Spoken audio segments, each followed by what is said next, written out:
فتنے انسی و کذاب مٹایا کس نے؟ زور ردت کا زمانے سے ہٹایا کس نے؟ فارس و روم کو مٹی میں ملایا کس نے؟ کفر کو موت کی نیند سلایا کس نے؟ ثانی اثنین ہے، اللہ کا شہدائی ہے، مر کے بھی پہلو محمد میں جگہ پائی ہے۔ یا تو صدیق کے اوصاف کا اقرار کرو ورنہ لازم ہے کہ قرآن سے انکار کرو۔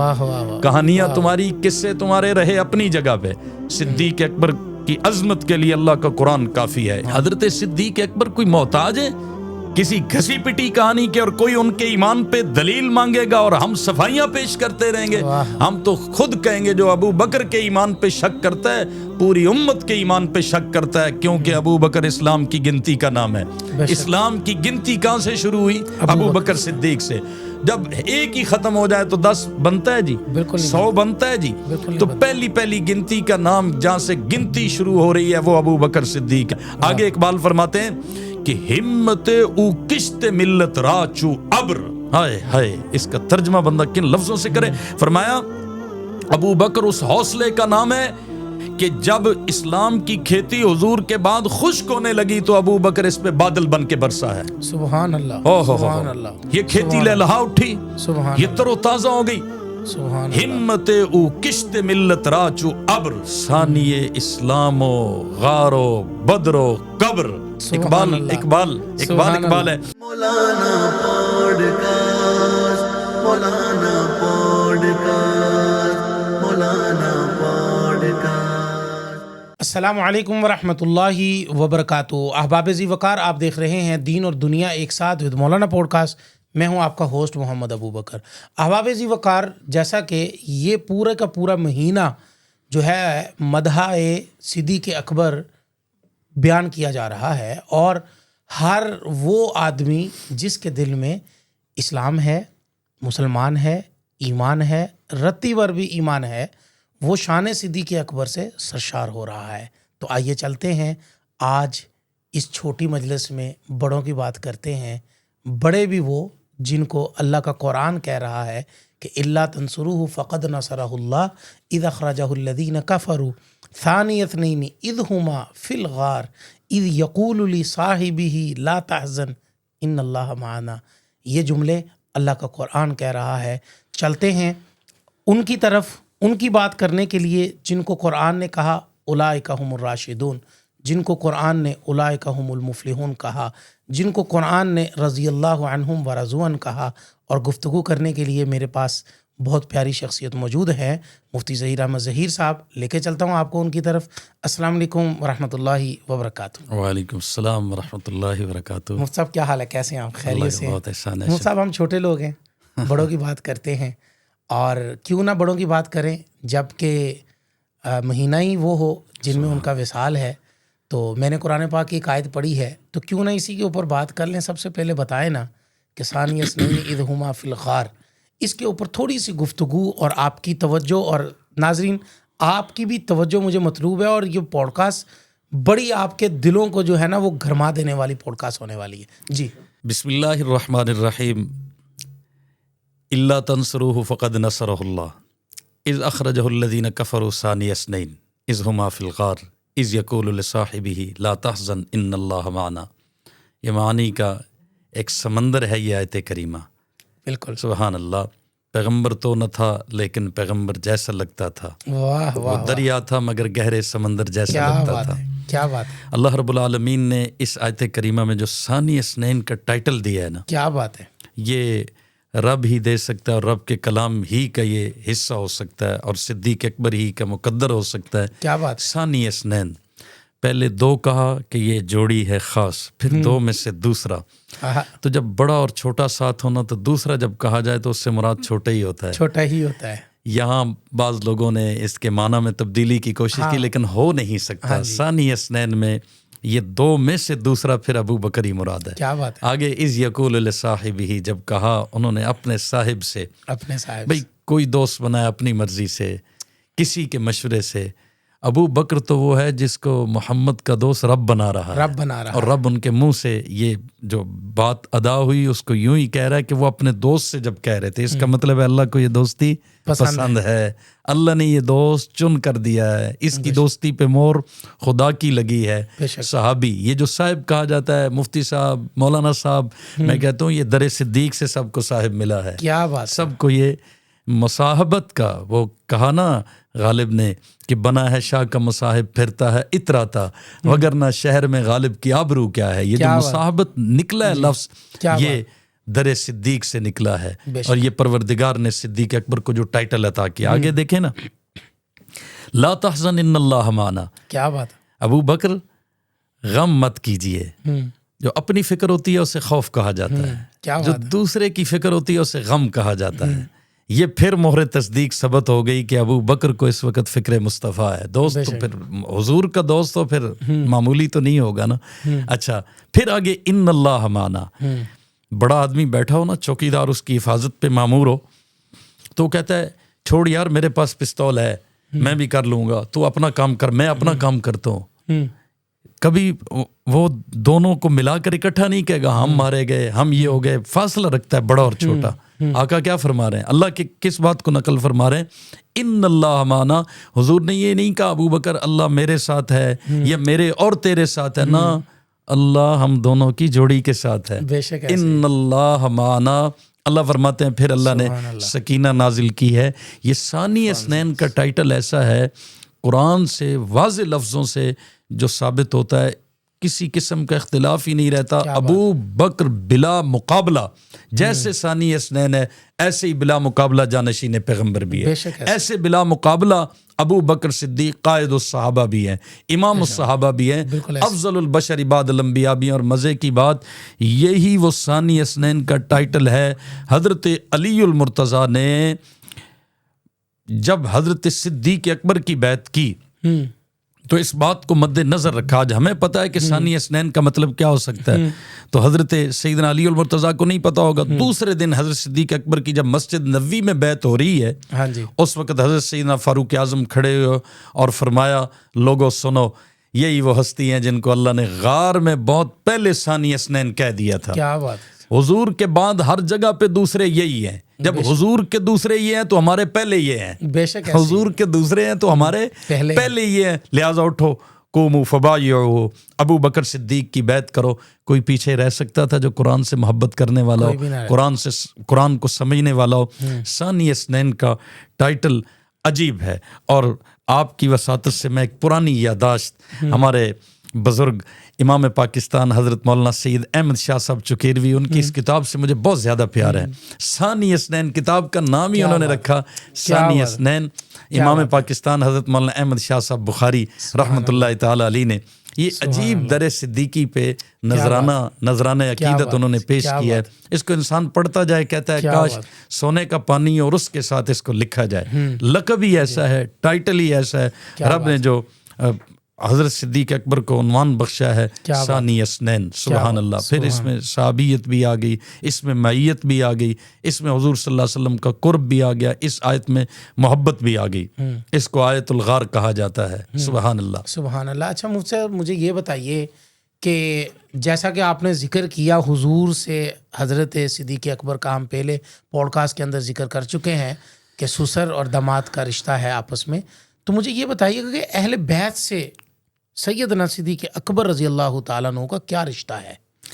اہل بیت، میں رشتے کے حوالے سے بات جی بالکل، اہل بیت سے سیدنا صدیق اکبر رضی اللہ تعالیٰ عنہ اہل بیت کے نانا بنتے ہیں۔ اگر دیکھا جائے حضور کے سسر ہونے کے اعتبار سے تو اہل بیت جتنے بھی آگے چلیں ان کے نانا بنتے ہیں۔ لیکن میں اس موقع پر بڑے اہم ایک رشتے کی طرف توجہ دلانا ضروری سمجھتا ہوں۔ ویسے تو کئی رشتے ہیں، جی ضرور، مثلاً حضرت سیدنا صدیق اکبر رضی اللہ تعالیٰ عنہ کی ایک اہلیہ ہیں، ان کا نام ہے اسما بنت امیس۔ کیا بات ہے! یہ وفات کے وقت میں یہ آپ کے اہل خانہ میں موجود ہیں، آپ کی زوجہ ہیں۔ یہ حضرت علی کی پہلے بابی رہ چکی ہیں، حضرت جعفر طیار کی یہ بیوہ ہیں۔ حضرت صدیق اکبر نے ان سے نکاح کیا، ان سے حضرت محمد بن ابی بکر پیدا ہوئے۔ پھر حضرت صدیق اکبر کے انتقال محمد بن ابی بکر، ٹھیک ہے، اور یہ امام ہے، جی امام ہے، امام ہے، ٹھیک ہے۔ اچھا، حضرت سیدنا صدیق اکبر کے انتقال کے بعد یہی حضرت صدیق اکبر کی بیوی جو پہلے حضرت جعفر طیار کی بیوہ تھی اب صدیق اکبر کی بیوہ ہو گئی حضرت صدیق اکبر کے انتقال سے. یہ پھر تیسری بار ان کا نکاح ہوا حضرت علی المرتضیٰ سے. اور وہ محمد بن ابی بکر چونکہ چھوٹے بچے تھے والدہ کے ساتھ تھے تو ان کی پھر پرورش کی ہے سیدنا علی المرتضیٰ نے. وہ حضرت علی کے ربیب ہیں جن کی پرورش اور جن کو گود ملی حضرت سیدنا علی المرتضیٰ کی. یہ رشتے محبتوں کی عکاسی کرتے ہیں. اور یہی اسماء بنت امیس ہیں جو حضرت سیدہ فاطمہ الزہرا رضی اللہ تعالیٰ عنہ کی تیمارداری پہ آخری وقت میں مصروف عمل ہیں. اور مورخین کہتے ہیں کہ آخری مسکراہٹ جو سیدہ فاطمہ کے لبوں پہ آئی ہے وہ اسماء بنت امیس کی اس بات سے آئی ہے کہ جب حضرت فاطمہ پریشان تھی کہ میرا جنازہ اٹھے گا لوگ جسامت کا قد کا اندازہ نہ کر لیں تو انہوں نے فرمایا میں جب جعفر طیار کے ساتھ گئی تھی حبشہ میں ہجرت کر کے اس وقت میں نے دیکھا تھا کہ وہاں چارپائی جنازے کی اس طرح رکھی جاتی ہے کہ اوپر چادر آ جاتی ہے. اوپر لکڑیاں ہوتی ہیں گول تو اوپر چادر ہوتی ہے جس کی وجہ سے میت کی جسامت کا اندازہ نہیں ہوتا. امی فاطمہ الزہرا اس بات سے مسکرائی تو یہ مسکراہٹ لبوں پہ حضرت سیدہ فاطمہ کی آئی ہے صدیق اکبر کی بیوی کے جملے سے. یہی ہے حضرت اسماء بنت امیس جنہوں نے حضرت صدیق اکبر کو انتقال کی اطلاع کی اور پھر آگے جنازہ سیدنا صدیق اکبر نے پڑھایا. ہم پہلی پوڈ کاسٹ میں کہہ چکے ہیں. یہ تو میں نے مثال کے طور پہ عرض کیا. جو اہم رشتہ میں بتانے لگا تھا حضرت سیدنا ابو بکر صدیق رضی اللہ تعالی عنہ کے ایک بیٹے کا نام ہے عبد الرحمن جی ایک بیٹے کا نام ہے محمد جی. حضرت عبد الرحمن کی آگے بیٹی ہے اسما سیدنا صدیق اکبر کی پوتی ہو گئی جی پوتی. اور محمد سے آگے حضرت صدیق اکبر کا پوتا ہے قاسم محمد کا بیٹا. ایک طرف پوتی ہے ایک طرف پوتا ہے. اب پوتی اور پوتے سیدنا صدیق اکبر کی پوتی اور پوتے کا آپس میں نکاح ہوتا ہے. قاسم اور اسما کا ایک بچی پیدا ہوتی ہے جس کا نام ہے ام فروا. یہ ام فروا کون ہے؟ سبحان اللہ. یہ ام فروا حضرت امام جعفر صادق کی والدہ کا نام ہے. وہ رشتہ یوں ہے حضرت سیدنا علی المرتضیٰ رضی اللہ تعالی عنہ ان کے صاحبزادے حضرت سیدنا حسین ابن علی رضی اللہ تعالی عنہ ان کے صاحبزادے حضرت سیدنا زین العابدین رضی اللہ تعالی عنہ ان کے صاحبزادے حضرت امام محمد باقر. جی بالکل ٹھیک ہے. اب یہ اماموں کی فہرست چل رہی ہے. وہی حضرت امام محمد باقر کا نکاح ہوا ام فروا کے ساتھ. جو بچہ پیدا ہوا اس کا نام ہے امام جعفر صادق. اب امام جعفر صادق کی والدہ گویا ابو بکر صدیق کی پڑپوتی بھی لگتی ہے پڑنواسی بھی لگتی ہے. ایک طرف پوتی ایک طرف پوتا وہ دونوں ماں باپ ہوئے اور بچی ام فروا ہے. تو امام جعفر صادق کا ایک فصاحت و بلاغت پہ مبنی قول دیکھیے جو کتابوں میں موجود ہے. اصول کافی جیسی کتاب میں موجود ہے. تہذیب التہذیب میں موجود ہے. ولدنی ابو بکر مرتین. لوگوں مجھے ابو بکر صدیق نے 2 دفعہ جنم دیا ہے. کیا مطلب؟ جنم ماں دیتی ہے نا. وہ اشارہ کر رہے ہیں کہ میری ماں کا دوہرا رشتہ ہے ابو بکر صدیق کے ساتھ. ابو بکر صدیق میری ماں کے پڑدادا بھی لگتے ہیں پڑنانا بھی لگتے ہیں. یہ کون کہہ رہا ہے؟ یہ امام جعفر صادق جو حضرت علی المرتضیٰ کے پڑپوتے کے بیٹے ہیں. امام باقر حضرت علی المرتضیٰ کے پڑپوتے ہوئے. آگے جناب امام جعفر صادق پڑپوتے کے بیٹے ہوئے. جب ابو بکر صدیق ان کی والدہ کے پڑدادا بھی لگتے ہیں پڑنانا بھی لگتے ہیں تو آگے امام جعفر صادق کے بیٹے کا نام ہے موسیٰ کاظم. موسیٰ کاظم کے بیٹے کا نام ہے حضرت علی رضا. علی رضا کے بیٹے کا نام ہے محمد تقی. محمد تقی کے بیٹے کا نام ہے علی نقی. علی نقی کے بیٹے کا نام ہے حسن عسکری. اس لیے میں نے کہا تھا یہ آل بیت کے نانا لگتے ہیں. آل بیت میں 6 اگلے امام تو چلے ہی حضرت سیدنا ابو بکر صدیق کی نسل اور اولاد سے ہیں. اس لیے صدیق اکبر رضی اللہ تعالیٰ عنہ صحابہ ہوں ان کے بھی امام اور قابل احترام، اہل بیت ہوں ان کے بھی امام اور قابل احترام. یہ تو صرف میں نے ایک رشتے کی طرف اشارہ کیا ہے. جی آپ مجھے یہ بتائیں کہ یہ اہل بیت کا جو آپس کا تعلق تھا اس کے اوپر کوئی جملے کسی شاعر نے بھی پڑھے ہیں؟ اس کے اوپر جملے بہت زیادہ جی کچھ سنائے پڑھے گئے. صدیق فارسی اردو مختلف زبانوں میں صدیق عکس حسن کمال محمد است، فاروق ذل جاہ جلال محمد است، عثمان ضیاء شمع جمال محمد است، حیدر بہار باغ خصال محمد است، اسلام ما اطاعت خلفائے راشدین، ایمان ما محبت آل محمد است۔ کہ میرا اگر اسلام خلفائے راشدین کی اتباع ہے تو میرا ایمان آل محمد سے محبت اور عقیدت ہے۔ اس لیے اپنے اپنے انداز میں امت نے سلام عقیدت پیش کیا ہے الحمدللہ اس کو۔ اچھا، کچھ ہم باتیں پچھلی مرتبہ پچھلی پوڈ کاسٹ کے اندر ہم نے کی تھی کہ حضرت صدیق اکبر کی اور حضور علیہ الصلوۃ والسلام کی آپس میں جو مماثلت ہے اس کے اوپر مجھے بہت سارے دوستوں نے کہا کہ دوبارہ تھوڑا سا اس کے اوپر بات کروائیں۔ حضرت سیدنا صدیق اکبر رضی اللہ تعالی عنہ تو وہی بات ہے ثانی اثنین والی، اللہ نے یہ لقب کیسا چن کر عطا کیا ہے کہ حضور کے ساتھ ایسے ہیں جیسے اصل کے ساتھ سایہ ہوتا ہے۔ سایہ اپنی اصل سے جدا نہیں ہوتا، جہاں اصل نے جانا ہے سایہ نے بھی ادھر جانا ہے۔ حضرت صدیق اکبر رضی اللہ تعالی عنہ کی عادات، ہم کہتے ہیں جیسے اللہ نے اپنی صفات، خصوصیات اور پروردگار عالم کا اپنا جو بشری تقاضے کے مطابق کسی کو اللہ اپنی عادات عطا کر سکتا ہے، طاقت بشری کے مطابق اللہ پاک نے وہ پرتو اپنے محبوب پہ ڈالا ہے، ہمارا عقیدہ ہے۔ اسی طرح حضور صلی اللہ علیہ وسلم کے اندر جو کمالات تھے وہ پرتو اور عکس حضرت صدیق اکبر پہ ڈالا ہے۔ اس کے لیے میں نے ایک کتاب عرض کی تھی، نبی و صدیق، سید نور الحسن شاہ صاحب بخاری رحمۃ اللہ تعالی علیہ کی، اس میں 109 مشابہتیں انہوں نے گنوائی ہیں حضرت صدیق اکبر اور نبی کریم صلی اللہ علیہ وسلم کی۔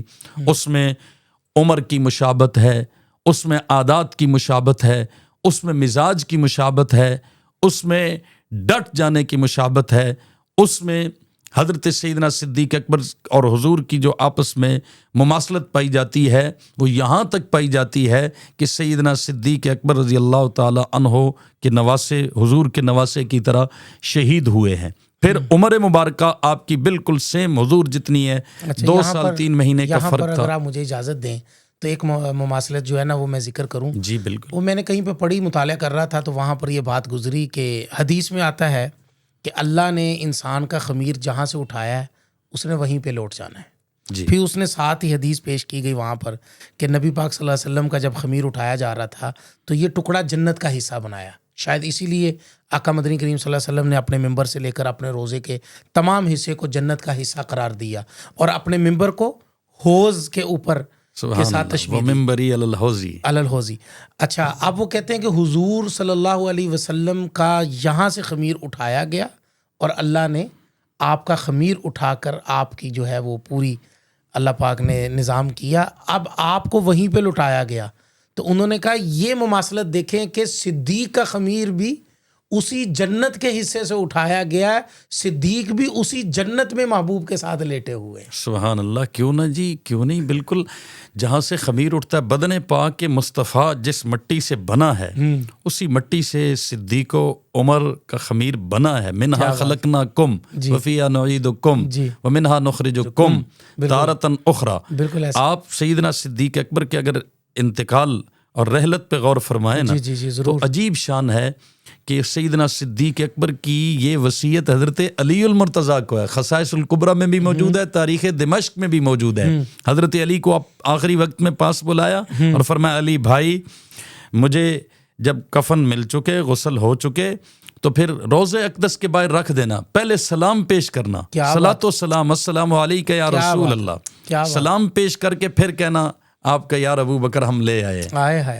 آگے جو بات آئے اشارہ ہو اس کے مطابق عمل کرنا، ورنہ جنت البقیع میں دفن کر دینا۔ حضرت سیدنا علی المرتضیٰ فرماتے ہیں آواز آئی، ایسے دروازہ جو اس کا اس وقت قفل تھا وہ ٹوٹا اور دروازہ ہلا اور آواز آئی ادخل الحبیب الی الحبیب فإن الحبیب الی الحبیب مشتاق، دوست کو دوست سے ملا دو، دوست دوست کے انتظار میں ہے۔ سبحان اللہ۔ تو آپ یہ دیکھیں نا کہ وہاں جانا اور وہاں بلایا جانا اور پھر اجازت کا ملنا ہی نہیں بلکہ مشتاق ہونے کا بتایا جانا، تو یہ اس مٹی اور اس خمیر سے آپ اٹھے اور آقا فرماتے ہیں جیسے ہم آرام کر رہے ہیں ایسے ہی ہم قیامت کے دن اٹھیں گے۔ کیا بات ہے۔ تو یہ ساری مشابہتیں ہیں اور اسی کو سید نور الحسن شاہ صاحب بخاری نے وہاں ایک شعر لکھا ہے کہ من تو شدم تو من شدی. ابو بکر ایسے حضور کے رنگ میں رنگے جا چکے تھے کہ وہ فارسی کا شعر ہے, اس کا ترجمہ یہ ہے کہ میں تو ہو جاؤں تو میں ہو جاؤں. ہائے ہائے من تن شدم تو جاں شدی, میں تن بن جاؤں تو اس میں جاں بن جائے. اور تاکس نہ گوید باد ازی من دیگرم تو دیگری, ایسے گھل مل جائیں, اصل اور سایہ بن جائیں, ایسے جوڑی بن جائیں, ایسے ثانی اسنین, ایسے اذہما فی الغار, ایسے ان اللہ مانا کہ دیکھنے والا نہ کہہ سکے من دیگرم تو دیگری, میں اور ہوں تو اور ہے. جو حضور کو دیکھے وہ سمجھ جائے کہ حضور کا سایہ دنیا میں ابو بکر صدیق. اسی لیے کسی کہنے والے نے کہا, مولانا عجیب جملہ ہے, کہ حضور نے فرمایا میرے بعد کوئی نبی ہوتا تو عمر نبی ہوتا. سوال پیدا ہوتا ہے حضور کے بعد نمبر تو ابو بکر صدیق کا ہے. انہوں نے جواب عجیب دیا, فرمایا کہ بعدیت ذرا دوری کو چاہتی ہے. ابو بکر اور مصطفیٰ میں دوری ہے ہی نہیں, یہاں بعد کیوں کہنا تھا؟ ابو بکر بعد کا آدمی نہیں, ساتھ کا آدمی ہے. بعد کا اور ساتھ کا, اور اسی کو ہم نے ثانی اسنین, سایہ, اصل کے ساتھ سایہ کی مانند. تو اگر دنیا دیکھنا چاہے نا کہ مصطفیٰ کریم صلی اللہ علیہ وسلم کی عادات, اخلاق, اطوار, مزاج سب سے زیادہ کس میں ہے, آقا نے ایسے تو نہیں کہہ دیا ابو بکر انت صاحبی فی الغار وصاحبی علی الحوض وصاحبی فی المزار, یہ سب کہا کہ ابو بکر تو ہر جگہ پہ میرے ساتھ ہے. سبحان اللہ, سبحان اللہ, سبحان اللہ, کیا بات ہے.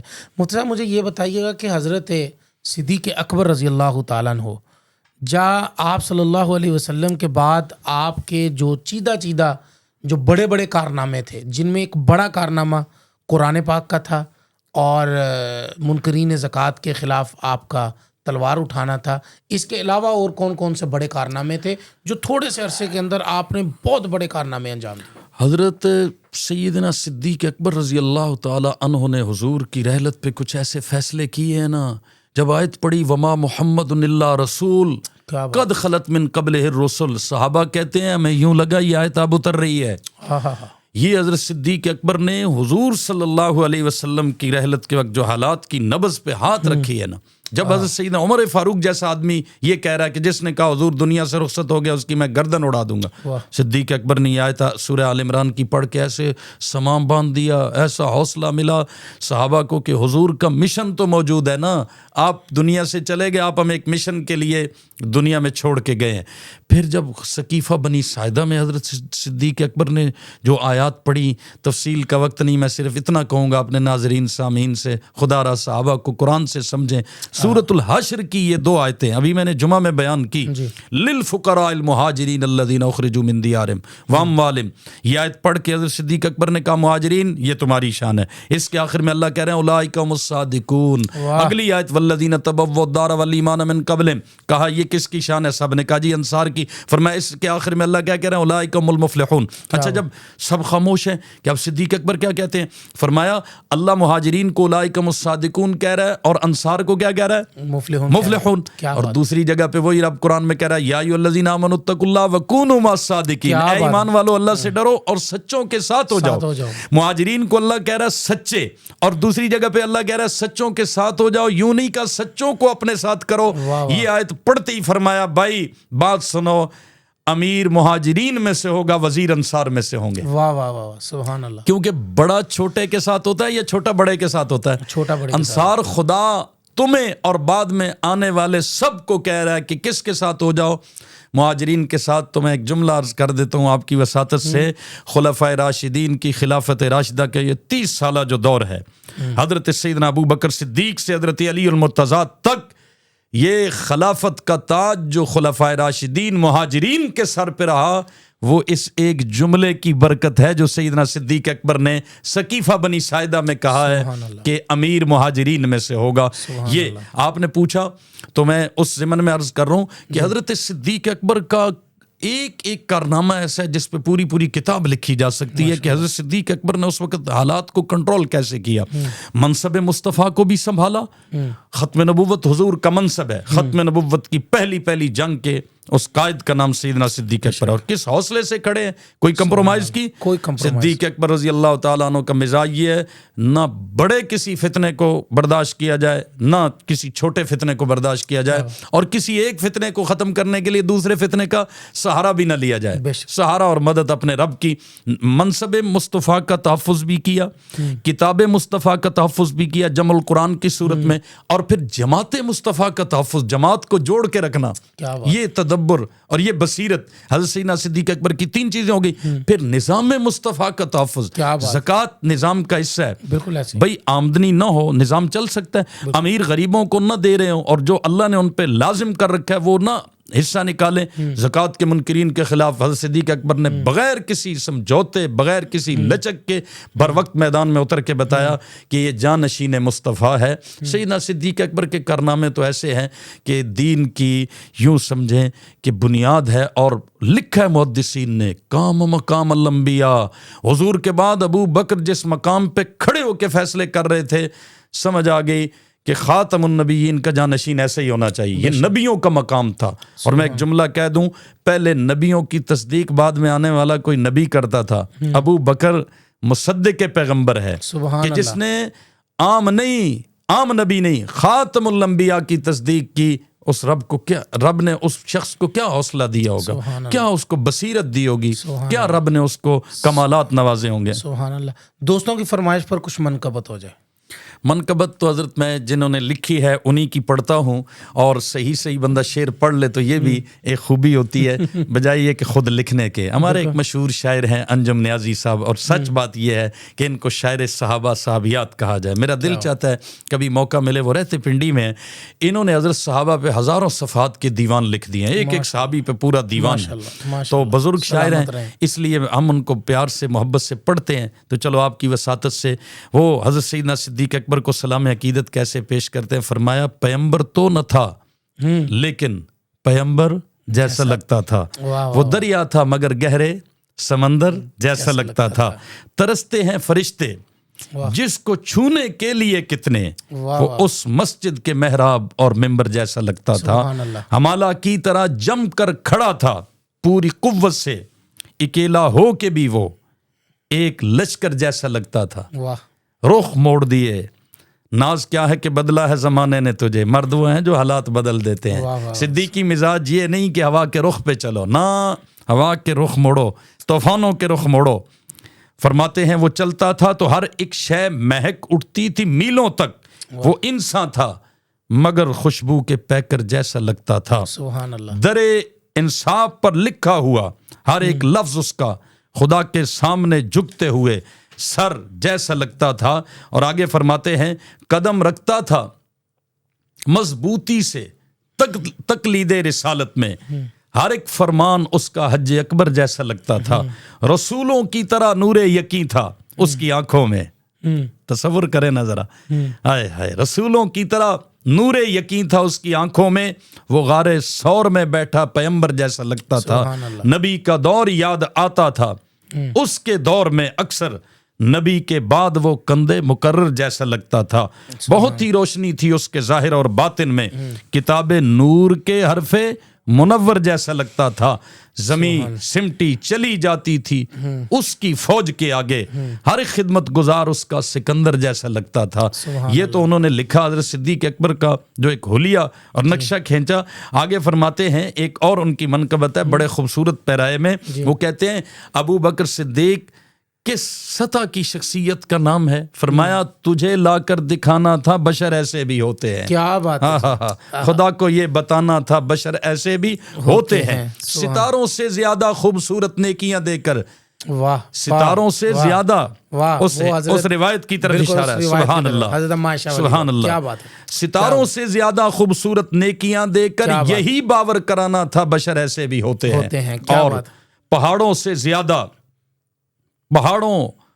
زیادہ فرمایا کہ سونے چاندی کو جو ٹھکرا دے دلوں میں یہ بٹھانا تھا بشر ایسے بھی ہوتے ہیں، سبحان اللہ سبحان اللہ۔ آگے فرماتے ہیں خلیفہ ہو کے بھی جو فاقہ کشی کی لذتیں مانگے، خلیفہ ہو کے بھی جو فاقہ کشی کی لذتیں مانگے، بالکل ایسے فرما رہے ہیں اپنی بیٹی کو وصیت کر رہے ہیں کہ میرے کفن میں 3 کپڑے.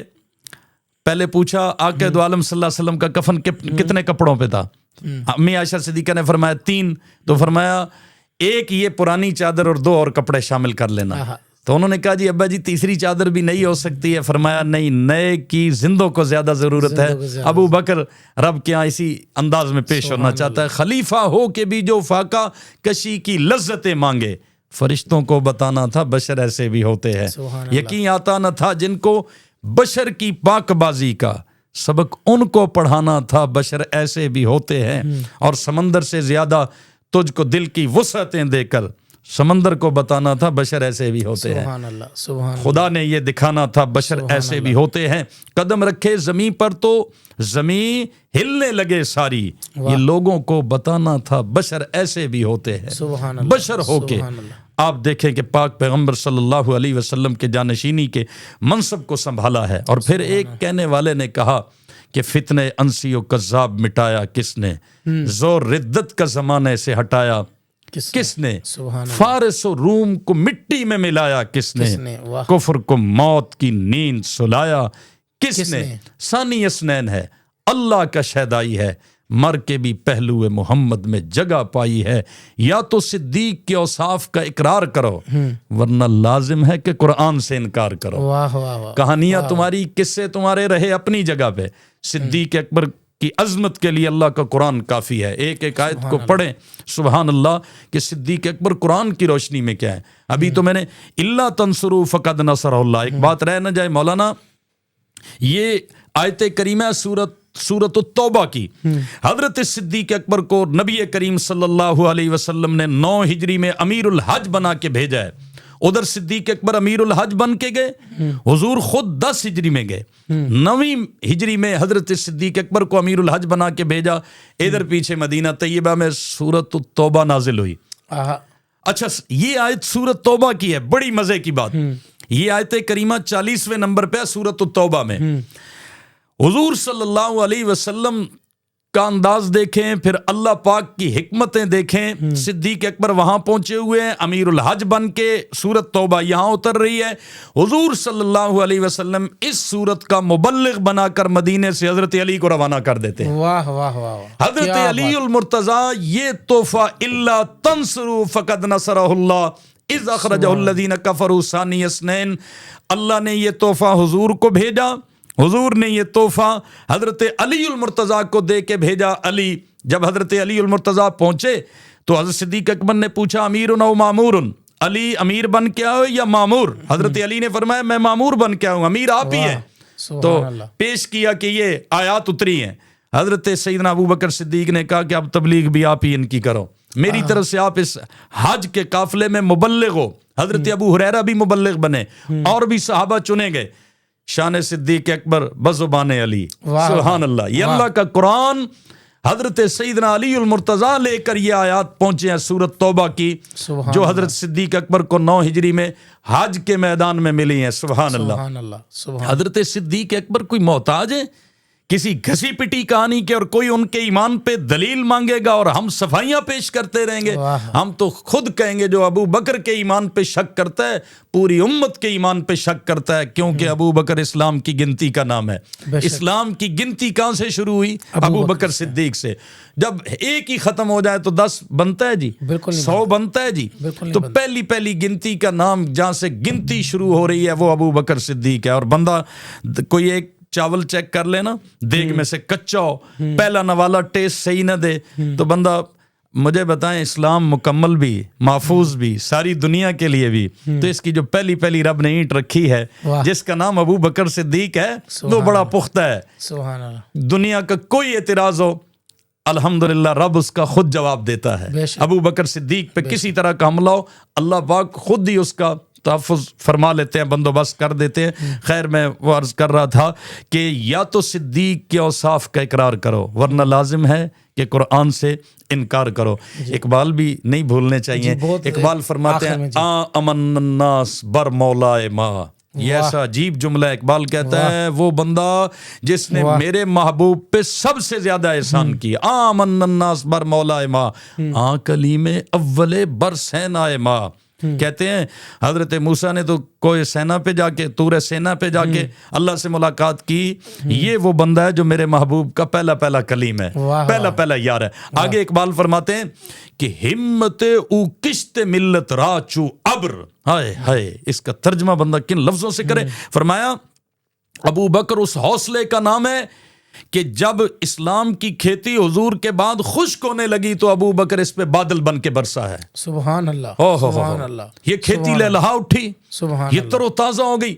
سبحان ہمت او کشت ملت راچو ابر ثانی اسلام و غار و بدر و قبر. اقبال ہے. اور میں ایک روایت میں پڑھ رہا تھا, رحمت کائنات صلی اللہ علیہ وسلم بیٹھے ہیں, اپنے شاعر سے پوچھتے ہیں, صدیق کی عظمت دیکھیں نا, اپنے شاعر سے پوچھتے ہیں, حضرت حسان ابن ثابت سے پوچھتے ہیں کچھ کبھی شعر ابو بکر پہ بھی کوئی لکھا ہے؟ واہ, حضرت حسان کہتے ہیں جی یا رسول اللہ. فرمایا سناؤ حسان, یہ روح المانی میں موجود ہے. وثانی اسنین فی الغار المنیف. یہ حضرت حسان ابن ثابت شعر پڑھ رہے ہیں. وثانی اسنین فی الغار المنیفی وقد طاف العدو به اذا ما عدل جبلا. وہ ایک ایسا شخص جو بلند پہاڑی پہ اس وقت کھڑا تھا, دشمنوں کے نرغے میں, دشمن چکر لگا رہے تھے. فرمایا وہ ثانی اسنین, ثانیس انصاف پسند کوئی بھی ہوگا نا, ابو بکر کی عظمت یہاں سے شروع کرے گا, ثانی اسنین سے. وکانا حب رسول اللہ صلی اللہ علیہ وسلم قد علموا, سب جانتے تھے اپنے پرائے کہ یہ حضور کا محبوب ہے. فرمایا من البریت لم یعدل به رجلا, آقا مخلوق میں سے کوئی بھی ابو بکر کے برابر کا آپ کو نہیں ملا.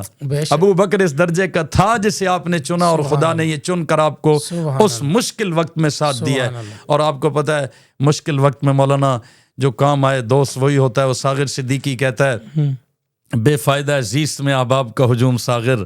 بندے بہت سارے ہیں, مشکل میں ایک بھی کام آنے والا نہ. بندہ کہ لاہور میں میرے بڑے تعلقات ہیں, رات بھی نہ رہ سکے کسی کے پاس, تو یہ تعلقات کس فائدے کے. ابو بکر وہ ہے, ہائے ہائے, پنجابی والا شاعر کہتا ہے ایک کو یار ہزاراں یاراں ورگا. سبحان اللہ, اللہ نے دیا ایسا. بے فائدہ ہے زیست میں احباب کا ہجوم ساغر, ہو پیکر اخلاص تو کافی ہے ایک شخص بھی, ایک شخص زمانے سے ٹکرا جائے اور وہی پھر محمد مصطفیٰ کا جانشین بن جائے. یہ تو میں نے سنا دی ہے. اب آخر میں ایک اپنی حاضری اس انداز سے لگوانے کے لیے جس میں خوبصورت سا تصور بھی ہے, تخیل بھی ہے, محبت عقیدت کا مظہر بھی ہے. اور ارشاد سبحان اللہ, اسے جس در سے نسبت تھی وہ در اس نے نہیں چھوڑا. واہ. میں نے کہا آج کی سیاست کو دیکھ کے سمجھتے ہو کہ معاذ اللہ اس دور میں بھی دھاندلی چلتی تھی, جنت میں دھاندلی نہیں چلتی. ابو بکر عمر آج جنت میں آرام فرما ہے. سارے اعتراضات یہاں ٹھپ ہو جاتے ہیں کہ حضرت ابو بکر جنت میں آرام فرما, اور رب کی جنت میں دھاندلی دونس نہیں چلتی. رب کی جنت میں وہی جاتا ہے جس کو رب بھیجتا ہے. اسے جس در سے نسبت تھی وہ در اس نے نہیں چھوڑا. سفر سے لوٹ کر بھی ہم سفر اس نے نہیں چھوڑا. سبحان اللہ, سبحان اللہ. اسے دار محمد سے مہک آتی تھی جنت کی. سبحان اللہ. یہ دنیا چھوڑ دی لیکن وہ در اس نے نہیں چھوڑا. سبحان اللہ. ہائے ہائے, مدینہ جس میں گزرے تھے وصال یار کے لمحے, سبحان وہ اپنے پیارے آقا کا نگر اس نے نہیں چھوڑا. سبحان اللہ. وہ غار سور تک کاندھے پہ آقا کو اٹھا لایا. سبحان اللہ. محبت میں عقیدت کا ہنر اس نے نہیں چھوڑا. سبحان اللہ. کوئی اس سے ذرا سچی محبت کر کے تو دیکھے, محبت میں کسی کو بے ثمر اس نے نہیں چھوڑا. سبحان اللہ. مولانا میں کن لفظوں میں اب اگلا شعر کہوں, کس کیفیت میں کہوں. ہم اس کا ہاتھ تھامے, ادھر ہاتھ کریں نا, آپ بھی ابو بکر ہیں. کیا بات. چلو نام تو ابو بکر ہے نا. اب ذرا میرے سامعین دیکھنے والے ناظرین اس کا لطف لیجئے. ہم اس کا ہاتھ تھامے سیدھے جنت میں چلے آئے. سبحان اللہ. ادھر ہم نے نہیں چھوڑا ادھر اس نے نہیں چھوڑا. واہ واہ واہ. سبحان اللہ. ادھر ہم نے نہیں چھوڑا, اسی امید سے لگے ہوئے ہیں. سبحان اللہ. انشاءاللہ امان محمد, امین محمد, یسار محمد, یمین محمد, سپردار مہر نگین محمد, ابو بکر صدیق دین محمد. سبحان اللہ, سبحان اللہ. بہت شکریہ مولانا. کیا خوب کہا کسی نے, حقیقت کی زبان صدیق اکبر, صداقت کا بیان صدیق اکبر. حقیقت کی زبان صدیق اکبر, صداقت کا بیان صدیق اکبر. کبھی نہ ساتھ چھوڑا مصطفیٰ کا, جہاں آقا وہاں صدیق اکبر. نبی کے نام پر سب کچھ فدا ہے, محبت کا نشان صدیق اکبر. عبدالستار نیازی لکھتے ہیں کہ بھلا کیا ہو سکے ہم سے بیاں صدیق اکبر کا، بھلا کیا ہو سکے ہم سے بیاں صدیق اکبر کا، فدائی جب کہ ہے سارا جہاں صدیق اکبر کا، خدا نے ثانی اثنین اذ ہما فی الغار فرما دیا، خدا نے ثانی اثنین اذ ہما فی الغار فرمایا، کرے کیا وصف پھر میری زباں صدیق اکبر کا۔ ناظرین، یہ تھا نذرانہ عقیدت سیدنا صدیق اکبر کی شان میں۔ آپ دیکھتے رہیے مولانا پوڈ کاسٹ، انشاءاللہ العزیز ایسے ہی دل ربا پوڈ کاسٹ آپ کے سامنے آتی رہے گی صحابہ کے موضوع پر۔ والسلام ورحمۃ اللہ وبرکاتہ۔